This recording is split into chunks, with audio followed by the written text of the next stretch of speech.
नमस्कार। नालंदा टॉकीज़ में आपका स्वागत है।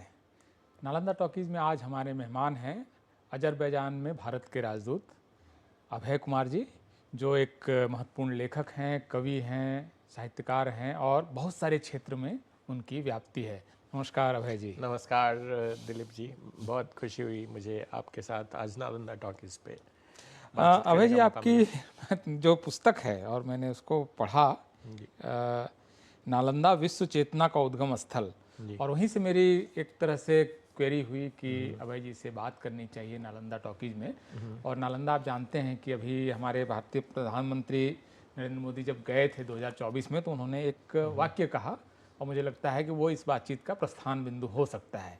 और मैं उनको जो उनका कहे का भाव है वो रख रहा हूँ, शायद एकदम मूल शब्द इस रूप में ना भी हों। उन्होंने कहा, नालंदा एक पहचान है, एक सम्मान है, एक मूल्य है, एक मंत्र है, गौरव है, गाथा है। आग की लपटों में पुस्तकें बेशक जल जाएं, लेकिन आग की लपटें ज्ञान को नहीं जला सकती। अभय जी, जी नालंदा आपके लिए क्या है? नालंदा को आप क्या मानते हैं? किस तरह से नालंदा को देखा जाए? मेरे हिसाब से नालंदा जो है पूरे मानव जाति का एक बहुमूल्य धरोहर है, क्योंकि नालंदा ज्ञान का प्रतीक है। नालंदा का मतलब ही होता है ना अलमदा, टू गिव, मतलब कि बिना किसी हिचक के, बिना किसी रोक के देना, निरंतर देते रहना। और ज्ञान एक ऐसी चीज़ है जो आप जितना भी बांट लें वो घटता नहीं है। तो मैं नालंदा से ही हूँ, मैं वहीं पला बढ़ा हूँ। और ये जो मेरे लिए जो बहुत ही महत्वपूर्ण जगह है, पूरे मानव जाति के लिए महत्वपूर्ण जगह है। जब मैंने इस किताब पे जो रिसर्च शुरू किया था, तो मुझे लगा कि नालंदा क्या आधुनिक रूप से विश्वविद्यालय होगा या रहा होगा। लेकिन जब मैंने अंत की, मतलब जब किताब ख़त्म होने लगा, तो सारे रिसर्च जो है, सारे फैक्चुअल पोजीशन यही दिखाते हैं कि विश्वविद्यालय का जो कॉन्सेप्ट है वही उसका जन्म ही नालंदा में होता है। अच्छा, लेकिन हम लोग अभी तक जो पढ़ रहे थे, कई जी जगह ये था कि पहला विश्वविद्यालय इटली में बना। कुछ लोग इसके अलावा जो मदरसा है उसको मानते हैं कि वो ज्ञान का एक केंद्र है। तो आप जिस तरह से इस पूरे मामले को देख रहे हैं, जिस तरह से एक नॉलेज डिसिमिनेट करना, फिर जो स्कॉलर्स हैं उनका गिल्ड हो जो फिर दूसरों को स्कॉलर्स के रूप में स्थापित करने की जिसकी क्षमता हो, आप कह रहे हैं कि नालंदा में ये सब कुछ पहले हुआ, से था। पहले नालंदा से ही उत्पन्न हुआ और पूरे दुनिया में फैला। तो आप अगर देखेंगे कि किस तरह से जितने भी मॉडर्न यूनिवर्सिटीज़ हैं, मतलब आधुनिक विश्वविद्यालय हैं, चाहे ऑक्सफोर्ड हो या इटली में जो बोलोनिया है, बोलोनिया, यस। या जिसको सबसे पुराना, मतलब वेस्टर्न हेमिस्फीयर में जिसको सबसे पुराना विश्वविद्यालय माना जाता है, उससे भी जो पुराना विश्वविद्यालय माना जाता है कि मोरक्को में है, जो 8वीं शताब्दी से है। लेकिन नालंदा जो है उनसे कई 100 साल पहले से जो है एक आधुनिक विश्वविद्यालय के रूप में उभरा। और क्या था नालंदा में स्पेशल, जिसने विश्वविद्यालय के कॉन्सेप्ट को ही जन्म दिया, वो ये था कि नालंदा जो था वहाँ, जैसे चाइनीज़ यात्री जो थे, चीनी यात्री स्वयंसांग लिखते हैं कि वहाँ पर वो 7वीं शताब्दी में भारत आए चीन से, और वो लिखते हैं कि नालंदा में 10,000 छात्र पढ़ते थे उनके समय में। आंखों देखा उनका लिखा हुआ ये है उनके किताब में। और ये जो छात्र थे वो सिर्फ भारत से नहीं थे, वो पूरी विश्व, जो उस समय की जो दुनिया जो भी दुनिया थी, वो सभी जो जहाँ लोग रहते थे वहाँ से थे। उसमें से वो जिक्र करते हैं कि सुमात्रा से थे, कोरिया से थे, श्रीलंका से थे, बैक्टीरिया जो उस समय मध्य एशिया है वहाँ से थे। तो आप चीन से तो थे ही।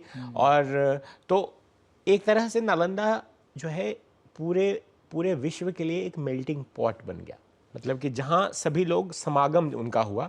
तो जो यूनिवर्सिटी, जिसको हम यूनिवर्सिटी कहते हैं, विश्वविद्यालय कहते हैं, तो यूनिवर्सिटी में यूनिवर्सल जो है यहाँ पे पहली बार कि सभी लोग टीचर्स भी सभी जगह से हैं, कोई सिर्फ मगध से वहाँ टीचर्स नहीं थे। जी। तो दूसरा चीज़ कि जो भी हम आर्किटेक्चरल प्लान है, चाहे वो ऑक्सफर्ड का हो या कैम्ब्रिज का हो आज आर्किटेक्चरल प्लान, या जितने भी मदरसा हैं सेंट्रल एशिया में, मैं उज्बेकिस्तान भी गया था कुछ समय पहले और उलुग बेग का मदरसा मैंने देखा वहाँ, तो सभी मदरसों की और जो विश्वविद्यालय हैं सबका जो आर्किटेक्चरल प्लान है उसका जो मैच्योर मतलब जिस परिपक्वता जो आती है, जिसको हम स्टैंडर्डाइजेशन कहते हैं, वो नालंदा में होता है। उसको हम कोर्टयार्ड प्लान कहते हैं। तो एक जो है एक कोर्टयार्ड होता है, मतलब आंगन होता है, और आंगन के चारों तरफ जो है वो रहने के लिए जो स्टूडेंट्स हैं या बौद्ध भिक्षु हैं उनके रहने के लिए जगह होती है। और यही प्लान जो है आप जो क्वाड्स और कोर्ट्स हैं कैम्ब्रिज और ऑक्सफोर्ड के, उसमें भी आपको मिलेंगे, क्योंकि विश्वविद्यालय की ये जो संरचना है वो ईस्ट टू वेस्ट ट्रैवल करती है। और वो मेरा मतलब कि वो कई स्कॉलर्स ने इस पे लिखा है, तो ये मैं पहला स्कॉलर नहीं हूँ, मैंने सिर्फ जो है डॉट्स को जोड़ा है। और तो तीसरा चीज़ की जो एडमिनिस्ट्रेशन सिस्टम है, किस तरह से यूनिवर्सिटीज़ गवर्न किए जाएंगे, वो भी जो है मॉडल जो है वो ईस्ट से वेस्ट जाती है, वो नालंदा से पूरी दुनिया में फैलती है। तो ये जो है हमें बहुत गर्व होना चाहिए इस बात का। ये बात हमें बताई नहीं गई पहले, क्योंकि ये बात हमें जो है कॉलोनाइजेशन के बाद, मतलब जो उपनिवेशीकरण हुआ भारत का, तो उसके बाद जो हमारा जो सिविलाइजेशनल कॉन्फिडेंस था वही खत्म हो गया।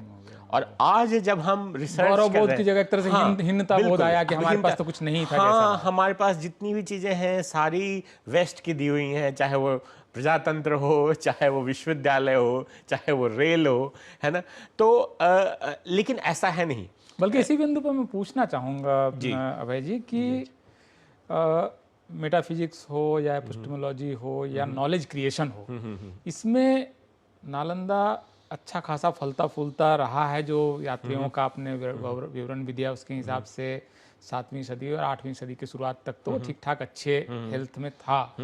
तो नालंदा ने विश्व को क्या दिया, ये मैं आपसे जानने की कोशिश कर रहा हूँ। तो क्या था हमारा? तो अगर आप देखेंगे तो किताब का जो नाम है वही है Nalanda how it change the world, मतलब अंग्रेजी में।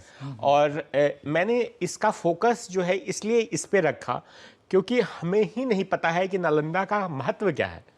तो अगर आप दुनिया में सबसे जो है यूनिवर्सल लैंग्वेज जो आज यूज होता है वो है लैंग्वेज, नंबर्स का लैंग्वेज, जो भारतीय जो अंक हैं, मतलब नंबर्स हैं, उसका लैंग्वेज। और जीरो की उत्पत्ति ही नालंदा में होती है। तो आप देखें आर्यभट्ट जो भारतीय गणित के पिता माने जाते हैं या पितामह माने जाते हैं, उन्होंने पहली बार जो है ये पोजिशनल नोटेशन का प्रयोग किया, जिसके उनके जो कार्य हैं, उनकी जो काम है, और वो नालंदा के शिक्षक माने जाते हैं। उनका जन्म जो है वो स्थल कुसुमपुर बताया जाता है, जो पाटलिपुत्र का दूसरा नाम है।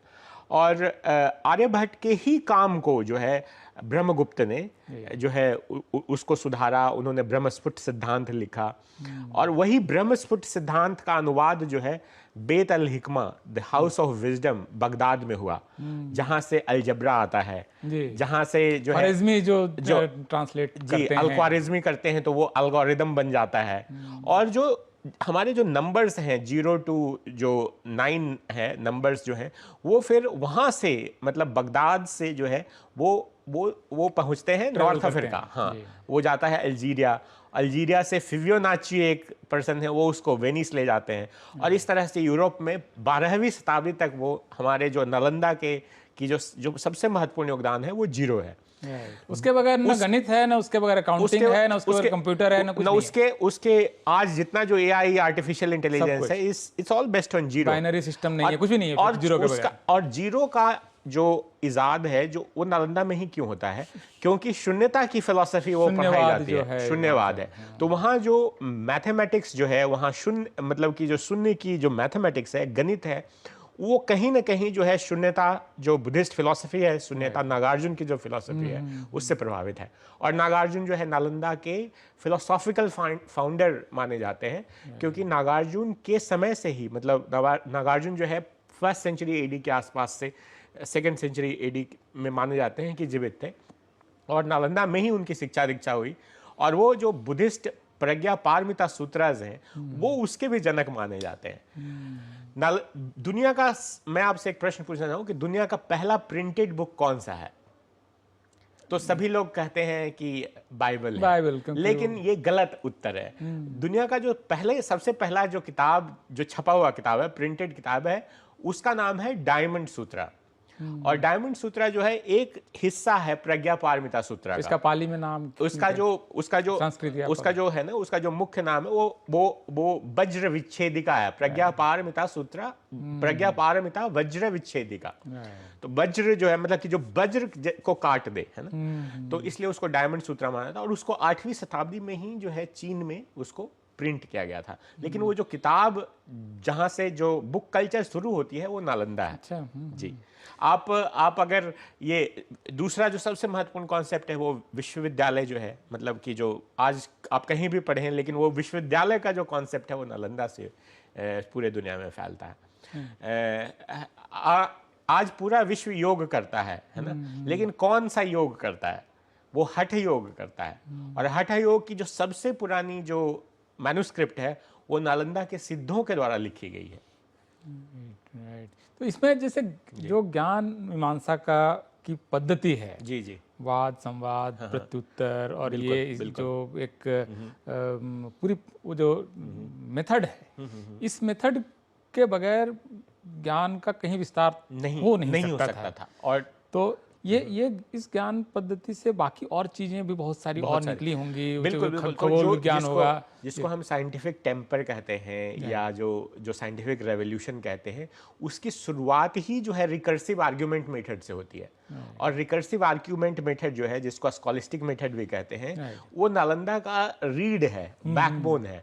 और वो जो है नालंदा की एक महत्वपूर्ण देन है। मतलब उसकी कह सकते हैं कि नालंदा में उसको पुनरावृत्त तर्क पद्धति जिसको कहते हैं, पूर्णावृत्त तर्क पद्धति, कि आप प्रश्न के बाद प्रश्न के बाद प्रश्न, और अब जब तक आपको उत्तर नहीं मिला, मतलब उसको छोटे छोटे भागों में बांट देना। और वहां नालंदा का यही प्रक्रिया थी कि जो है वाद विवाद से ही वहां सभी प्रॉब्लम्स का सोल्यूशन होता है, शास्त्रार्थ होता था वहां पे। नालंदा की एक बहुत खूबी रही है। और स्वान लिखते हैं, स्वान 7वीं शताब्दी में भारत आते हैं, और वो लिखते हैं, और जो इस किताब में है रेफरेंस है, कि 700 सालों में, स्वान खुद कह रहे हैं कि नालंदा के 700 सालों में, मतलब कि नालंदा जो है 5वीं शताब्दी से नहीं है विश्वविद्यालय, नालंदा जो है पहली शताब्दी से ही विश्वविद्यालय की तरह चल रहा है।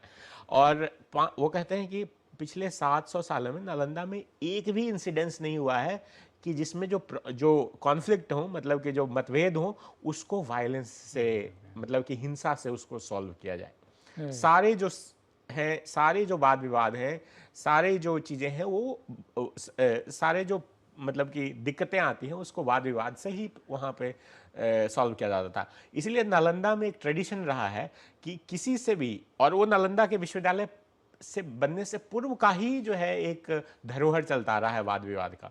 क्योंकि आप अगर देखेंगे नालंदा के जो जनक हैं, जिनके स्तूप के चारों तरफ नालंदा बना हुआ है, जो आप यहाँ सारीपुत्र, तो सारीपुत्र जो है उस परिवार से आते हैं, जो कि जिसने वाद विवाद के जो विजेता होते थे मगध में, उस परिवार से वो आते हैं।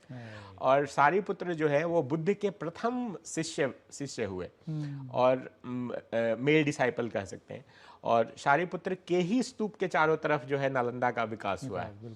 तो नालंदा की जो ये धरोहर है वाद विवाद की और हिंसा, चाहे जैसे नालंदा में हर समय कोई भी, नालंदा का द्वार हमेशा खुला होता था, कोई भी शास्त्रार्थ के लिए आ सकता है, जिसका भी मत नहीं मिल रहा हो, चाहे वो वैदिक फिलोसोफर्स हों, चाहे वो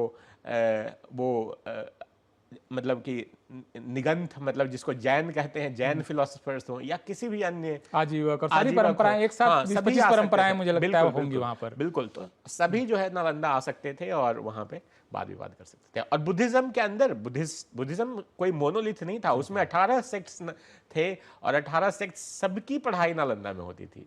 किसी एक को उसमें जो है वेदास भी पढ़ाए जाते थे।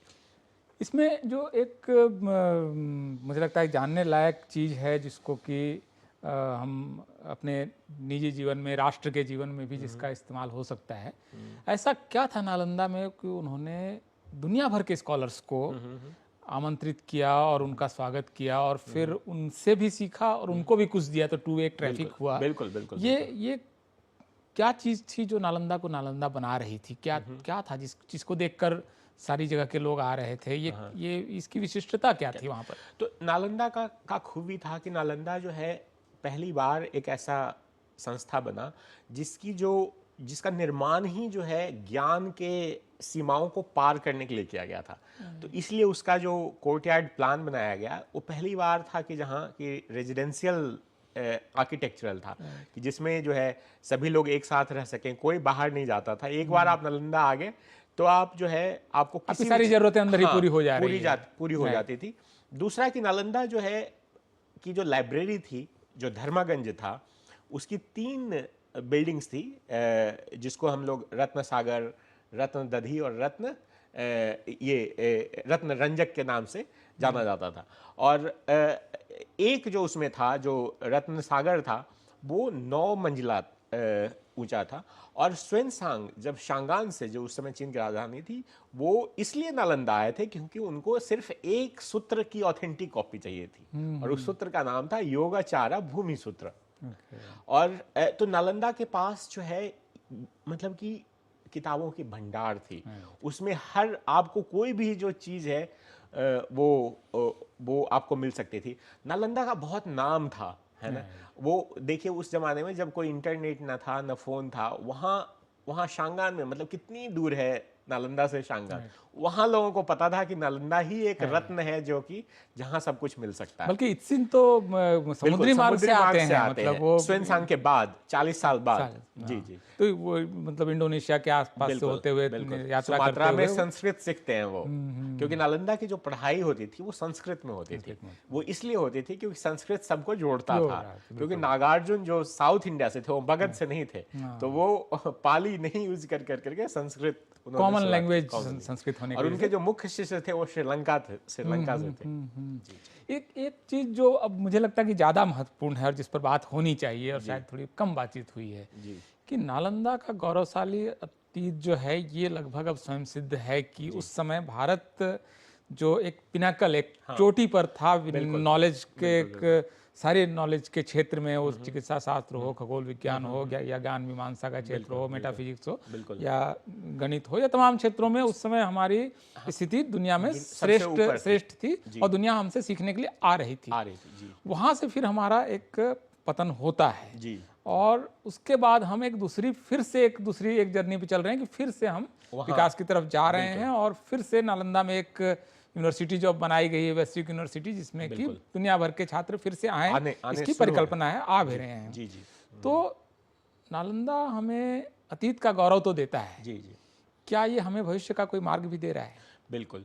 देखिए, नालंदा को पुनर्जीवित किया गया है, और ये पहला अटेम्प्ट नहीं है। ये 1951 में डॉक्टर राजेंद्र प्रसाद ने नव नालंदा महाविहार बनाया था, और वो नव नालंदा विहार ये संस्कृति मंत्रालय के अंदर अभी डीम्ड यूनिवर्सिटी है, मैं गया था वहां पर जी। और दुनिया में एक नालंदा नहीं है, दुनिया में कम से कम 20 नालंदा की वो का तो मैंने देखा कि वो ब्राजील से लेकर न्यूयॉर्क में जो है कोलंबिया यूनिवर्सिटी से अटैच्ड, और ब्रसल्स में, और टुलूस में, और थाईलैंड में, ऑस्ट्रेलिया में, बहुत जगह नालंदा की जो परिकल्पना है, नालंदा लोगों को प्रेरित करता है। लेकिन जो अभी जो हाल, मतलब कि जो आदरणीय प्रधानमंत्री जी ने जो उद्घाटन किया पिछली बार, वो नालंदा स्पेशल है, क्योंकि उसका नाम जो है मतलब कि सिर्फ नाम ही नहीं है, बल्कि जो आर्किटेक्चरल प्लान है उसके जो कोर्सेज हैं, उसका जो विजन है। जैसे आज नालंदा यूनिवर्सिटी में, नए नालंदा यूनिवर्सिटी में करीब 21 देशों से जो है छात्र पढ़ रहे हैं, और वहाँ पे आए दिन कोई ना कोई डिग्निटरी आते रहते हैं, चाहे वो अन्य देश के प्रधानमंत्री हो, राष्ट्रपति हो, वहाँ आते रहते हैं। और वहाँ का जो वातावरण है वो बहुत ही जो है वो आपको पुराने नालंदा की याद दिलाता है। लेकिन चूंकि नालंदा जो है एक दिन में नहीं बना था, और जो मतलब कि इट टेक्स ईयर्स, मतलब कि डेकेड्स और शताब्दियां लग जाती हैं अच्छे इंस्टीट्यूशंस बनाने में। तो शुरुआत अच्छी है, और मुझे लगता है कि जो नया नालंदा है वो मतलब कि वो सिर्फ बातों से नहीं बल्कि अपने काम से जो है लोगों को प्रेरित कर रहा है। Right. ये जो भारत का वो पहला नेट जीरो कैंपस है, Right. मतलब कि वहाँ कोई भी कार्बन फुटप्रिंट जनरेट नहीं होता, चाहे वो वेस्ट मैनेजमेंट में हो चाहे एनर्जी यूज़ में हो, सारी रिन्यूएबल एनर्जी है वहाँ पे सोर्सेज। दूसरा है कि वहाँ पे जो स्कोप है, इंटरडिसिप्लिनरी जो है स्कोप है। आप वर्ल्ड लिटरेचर पढ़ सकते हैं, आप बुद्धिज़्म पढ़ सकते हैं, आप हिंदुइज्म पढ़ सकते हैं, आप मैथमेटिक्स पढ़ सकते हैं। तो वो एक तरह से कोशिश है, और मुझे लगता है कि लाइब्रेरी भी जो उनकी है वो काफ़ी एक स्तूपा की तरह नई लाइब्रेरी बनने, उद्घाटन शायद हो एक इस साल या अगले साल, बट वो भी है। और मैं तो कहूँगा कि एक उनका प्रयास होना चाहिए एक डिजिटल नालंदा बनाने के लिए, जो डिजिटल धर्मागंज था, ताकि पूरे दुनिया के जो अच्छे अच्छे रिसोर्सेज हैं उसको जो है हम नालंदा के ज़रिए वो फैला सकें। जो नालंदा की जो विश्व की जो मैंने जो इस किताब का जो अंत है मैंने वो उसी से किया है कि विश्व की सबसे जो बड़ी 3 समस्याएं क्या हैं, वो है climate change, biodiversity loss and environmental pollution. जो कि मतलब कि हमारे एक बार अगर बायोडाइवर्सिटी लॉस हो गया तो उसको रिटर्न करना, मतलब कि वापस लाना बहुत मुश्किल है। मुश्किल है। बल्कि एक लाइन मैं आपका पढ़ना चाहूँगा और मुझे बहुत अच्छी लाइन लगी। नालंदा का पुनरुत्थान एक नई चेतना और वैश्विक एकता का निर्माण करे और बहुत सारे वेनसांग फिर से नालंदा आए, ये आप शुभकामना व्यक्त कर रहे हैं। तो ये लगभग एक तरह से वो विजन है कि नालंदा को हम आगे किस रूप में देखें और हम नालंदा को यहाँ से कहाँ ले जाना चाहते हैं। बिल्कुल। एक इससे जुड़ा हुआ प्रश्न ये भी है अभय जी कि नालंदा की जो ख्याति थी, श्रेष्ठता थी, और वो जो हमारी विस्मृति है या हमारा कुछ खो जाना है या हमारे अभ्यास में जो था वो एक तरह से उसका जो क्षरण हुआ है, तो भारत की जर्नी की तरह ही नालंदा की जर्नी भी है कि नालंदा का जब ग्रोथ होता है तो भारत का ग्रोथ है। नालंदा का जब पूरे एशिया का, पूरे एशिया का। और उसके बाद नालंदा का की जो ढलान है ये भारत की और पूरब की ढलान है। और ये इसकी बाद अब फिर से तीसरी सबसे बड़ी इकोनॉमी बनने की जो यात्रा है, तो वो एक ट्रेजेक्टरी कुछ इस तरह से बनती है। अभय जी, एक मुझे लगता है कि चूंकि आप कवि भी हैं, कविताएं आपने काफी लिखी हैं, तो पूरी नालंदा की यात्रा आपकी मैं 3 कविताएं देख रहा हूं और मुझे लगता है कि उसमें नालंदा की यात्रा और नालंदा का आगे क्या होना है ये पूरा एक चीजें मुझे मिलती हैं। तो मैं आपसे निवेदन करूंगा कि आप उन कविताओं का अगर पाठ कर दें हमारे लिए तो हमारे दर्शकों को ये समझ में आ जाएगा। ये आपकी हिंदी वाली किताब भी मैं लेकर आया हूँ, तो अगर ये आप इसका पाठ हमारे लिए कर दें तो। बख्तियार और उसके लोग आज मेरी गलियों में बुज़कसी खेल रहे हैं, भिक्षु जीवित जलाए जा रहे हैं और जो भागने की कोशिश करते हैं उनका सिर काट दिया जाता है। धर्मगंज 9 मंजिला पुस्तकालय आग में जल चुका है। जलती किताबों से धुआं और राख ने दिन को रात में बदल दिया है। आज सूर्य आकाश से गायब हो गया है और यहाँ तक कि मेरी ईंटें भी लहूलुहान है। वह पवित्र मंत्र जो कभी मगध को शुद्ध करते थे अब गिरती हुई मानवता की चीखों में बदल चुके हैं। आज दुनिया की रोशनी फीकी पड़ रही है। समय के कहर का अकेला सामना करने के लिए अस्मिता से वंचित, तिरस्कृत, भुला दी गई, या फिर कई नालंदाओं में अवतरित होने के लिए। और जो अंतिम कविता है वो है नालंदा का उत्थान। लाल माटी के नीचे उपेक्षित, सदियों तक दबा रहा, आज मैं एक फिनिक्स की तरह उभरा हूं 700 वर्षों बाद, अपनी जलती हुई पुस्तकों की राख से। मेरी बाहें आज खुली है सबके स्वागत के लिए। तुम जो भी हो, जहां से भी हो, आओ मेरे प्रबुद्ध आंचल में आकर बैठो, जैसे कभी बुद्ध और महावीर ने ली थी मेरे उपवनों में शरण। मुझे याद है इत्सिंग और स्वान पूर्व से आए संत आध्यात्मिक खोजी। मैं आज अपनी प्राचीन भूमि में आर्यभट्ट के कदमों की आहट सुनता हूं। तुम भी आओ, आओ मेरे नए परिसर। बहुत बढ़िया, धन्यवाद। धन्यवाद अभय जी, आप बहुत सुंदर कविता के लिए और इस ज्ञान यात्रा में मुझे साथ लेकर चलने के लिए बहुत बहुत धन्यवाद। धन्यवाद।